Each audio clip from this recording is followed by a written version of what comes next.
হয় সে chairman, member, MP, মন্ত্রী, মাতবার, গ্রামীণ মাতবার, চেয়ারম্যান, যা কিছু হয় না কেন, পীর সাহেব, আলেম সাহেব, মুফতি সাহেব, যাই কিছু হয় না কেন, এই মৃত্যুর হাত থেকে পালানোর ক্ষমতা পৃথিবীর কারো নাই।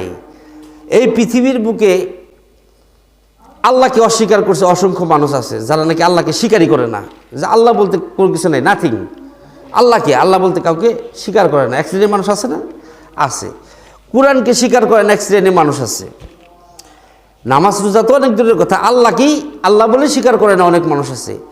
কিন্তু এই পৃথিবীর জমিনে সৃষ্টির পর থেকে আজ পর্যন্ত মৃত্যুকে অস্বীকার করতে পারছে এরকম একটা মানুষ আজ পর্যন্ত নাই। এই জন্য বলা হয়েছে যে দলমত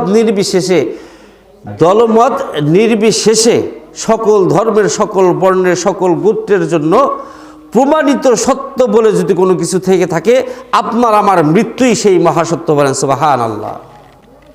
যে মহাসত্যের উপরে কোনো রকম বিরোধ কেউ করতে পারে নাই, কোনো রকম মতভেদ কেউ ধরতে পারে নাই, কোনো ধরনের মতবাদ কেউ চালাইতে পারে নাই, যে না আমার তরিকার মৃত্যু হবে না, অমুক তরিকার মৃত্যু হবে, বা মুসলমানের মৃত্যু হবে না, হিন্দুদের মৃত্যু হবে, খ্রিস্টানের মৃত্যু হবে না, ইহুদিদের মৃত্যু হবে, নাস্তিকদের মৃত্যু হবে না।